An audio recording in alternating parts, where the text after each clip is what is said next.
Bismillahirrahmanirrahim. Assalamualaikum warahmatullahi taala wabarakatuh. Alhamdulillahirabbil alamin. Wassalatu wassalamu ala asyrafil anbiya'i wal mursalin wa ala alihi wa sahbihi ajma'in. Qala rabbi shrah li sadri wa yassir li amri wahlul 'uqdatam min lisani yafqahu qawli. Subhanaka la ilma lana illa ma 'allamtana innaka antas samiul alim. Wala haula wala quwwata illa billahil aliyyil azim. Alhamdulillah, syukur kita kehadrat Allah Subhanahu Wa Taala kerana masih lagi diberi nikmat kesihatan, dipanjangkan usia dan dapat lagi kita bertemu dalam siri ulang kaji UPKK yang mana kita akan sambung dalam bab sirah, iaitu bagi pelajaran sirah tahun 4, yang mana tajuk pada kali ini adalah jihad Rasulullah sallallahu alaihi wasallam dan para sahabat di unit 3, iaitu tajuk Perang Uhud. Perang Uhud.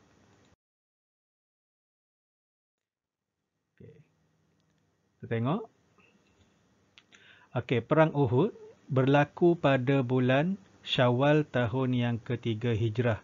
Berlaku pada bulan Syawal tahun yang ketiga Hijrah, iaitu hampir ataupun setahun selepas berlakunya peperangan Badar yang kita telah bincangkan pada pelajaran yang lepas. Kemudian disertai oleh 1,000 tentera Islam yang diketuai oleh Rasulullah sallallahu alaihi wasallam. Tentera Islam ada 1,000 orang dan ketuanya adalah Rasulullah sallallahu alaihi wasallam sendiri. Kemudian 300 orang berpatah balik di pertengahan jalan kerana dihasut oleh Abdullah bin Ubay, iaitu ketua orang munafik. Dan 300 orang daripada 1,000 orang yang nak pergi ke medan Uhud. Kemudian ada 300 orang berpatah balik di pertengahan jalan disebabkan oleh dihasut oleh Abdullah bin Ubay. Abdullah bin Ubay ni adalah ketua munafik. Dia kata, kenapa kita nak susah payah pergi tolong Muhammad? Kita bukan orang Mekah yang perlu ada apa-apa tentangan daripada Quraisy. Kita orang penduduk asal Madinah, buat rugi je pergi. So orang-orang yang munafik pada masa tu ada sifat munafik dalam diri dia, maka berpaling. 300 orang berpatah balik mengikut Abdullah bin Ubay ni. So diorang tak pergilah.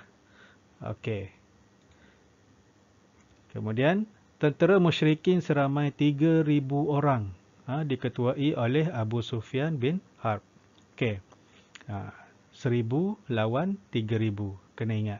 1,000 tentera Islam, 300 berpatah balik jadi 700 orang melawan dengan 3,000 orang. 3,000 orang tentera Quraisy, tentera kafir lah. Seterusnya, strategi Rasulullah sallallahu alaihi wasallam dalam peperangan Uhud. Strategi Rasulullah sallallahu alaihi wasallam dalam peperangan perang Uhud ni. Yang pertama, tentera muslimin, tentera Islam dibahagi kepada 3 pasukan. Tentera Islam ataupun tentera muslimin dibahagikan kepada 3 pasukan. Iaitu kanan dan kiri. Kanan dan kiri ni dua lah. Berhadapan melawan musuh manakala pasukan memanah di atas bukit. Belah sini. Kemudian ada pemanah di atas bukit. Yang ni nak lawan, berhadapan. Musuh datang, lawan. Kemudian ada pasukan pemanah yang duduk di atas puncak bukit untuk menyerang daripada atas.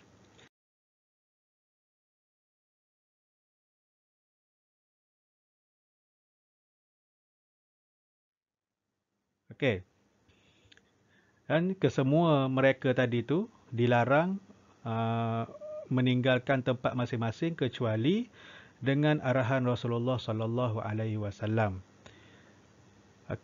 Seterusnya kita tengok arahan Rasulullah sallallahu alaihi wasallam tidak dipatuhi. Kenapa?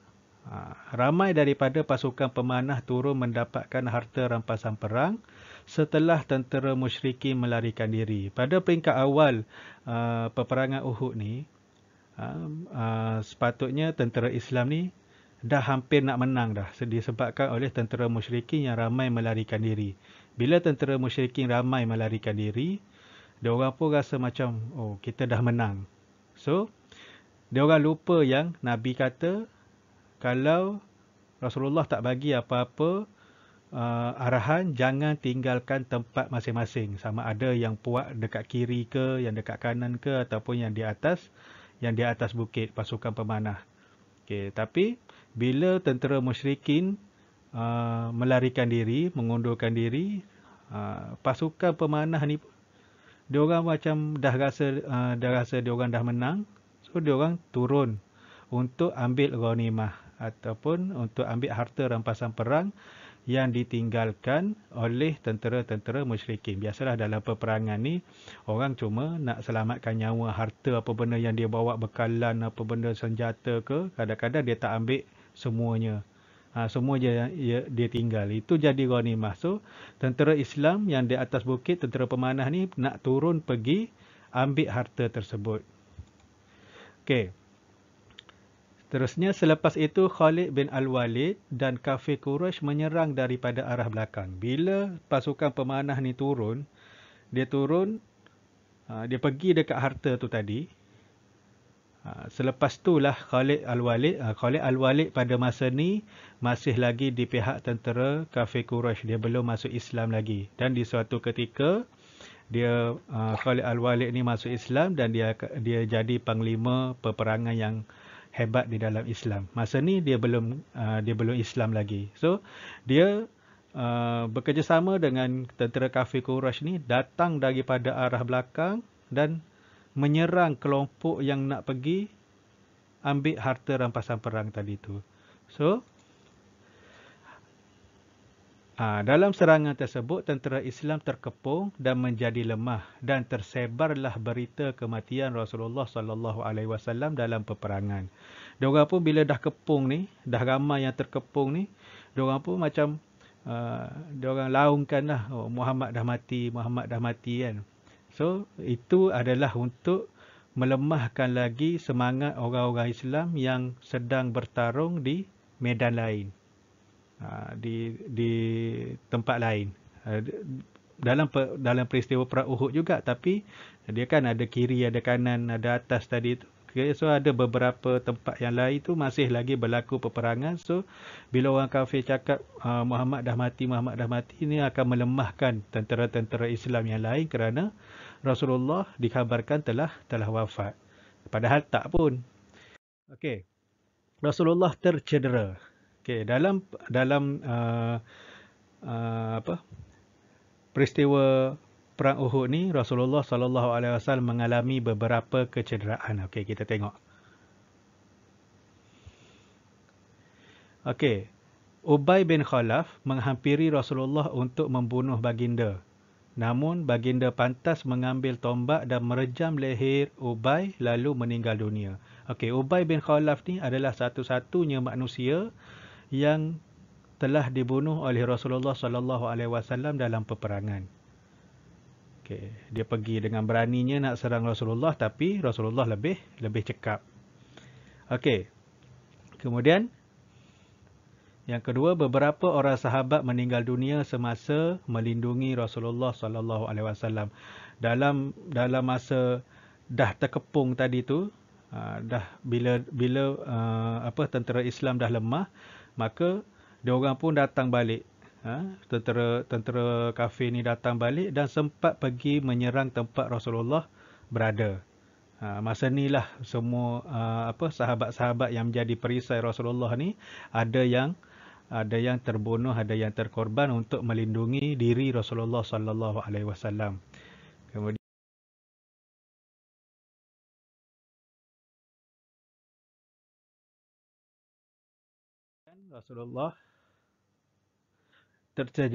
Rasulullah tercedera, okey, pada muka, bibir, pipi dan lutut ketika terjatuh dalam lubang yang digali oleh Abu Amr Ar-Rahab.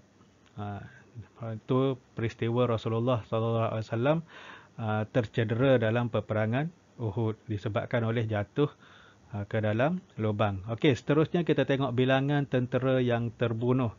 Okey, bilangan tentera yang terbunuh dalam peperangan Uhud.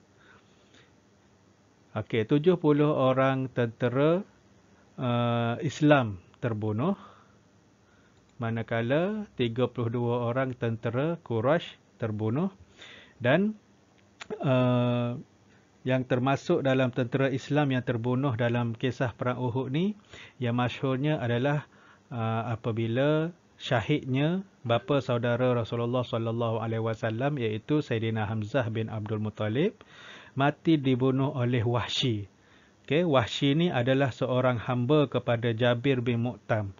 Jabir bin Mu'tam ni dia kata, Wahsy, kalau kau nak merdeka, kau nak bebas, kau pergi nanti dekat perang Uhud, kau bunuh Hamzah. Memang Wahsy dia pergi tu, dia bawa tombak dia. Okey, dia bawa tombak dia tu. Dia pergi, memang dia aim ataupun memang dia nak cari Hamzah je, nak bunuh Hamzah je. Disebabkan oleh dia nak merdeka tadi, dia nak bebas, dia tak nak jadi hamba dah. So Allah so jadilah Wahsy ni seorang yang membunuh bapa saudara Nabi SAW. Dan bila Sayyidina Hamzah ni dibunuh, maka lepas tu datang seorang lagi, nama dia Hindun, isteri kepada Abu Sufyan. Dia sangat berdendam dengan Sayyidina Hamzah ni kerana dalam peperangan Badar, Sayyidina Hamzah telah membunuh bapa dia, bapa saudara dia dan saudara lelaki dia. 3 orang yang terbunuh dalam peperangan Badar, saudara si Hindun ni. So dia sangat marah dengan dengan Sayyidina Hamzah, sehingga kan bila Wahsy bunuh je Sayyidina Hamzah tu tadi, Hindun ni pun pergi robek hati atau belah semuanya, makan hati dan jantung, dia kunyah. Dia ambil jantung hati Sayyidina Hamzah ni, dia masukkan dalam mulut, dia kunyah. Dia geram. Dia rasa macam dengan perbuatan dia tu, dendam yang Sayyidina Hamzah buat, dendam dia terhadap Sayyidina Hamzah dilunaskan. Okey. Dan itu sahaja apa yang kita boleh sedikit sebanyak apa yang kita boleh kongsikan berkaitan dengan peperangan Uhud. Dan semoga dengan video ini dapat membantu untuk kita mengulang kaji subjek sirah bagi tahun 4 untuk peperiksaan UPKK dan sebagai bagi yang tak tahu, ini mungkin satu ilmu baru. Okey, bagi yang dah tahu mungkin ada penambahan sedikit, dan saya mohon maaf sekiranya ada apa-apa kesalahan sepanjang saya menyampaikan tajuk perang Uhud ni. Dan jangan lupa share kepada kawan-kawan dan jangan lupa tekan subscribe untuk video-video yang seterusnya. Okey, wallahu a'lam bishawab. Assalamualaikum warahmatullahi taala wabarakatuh.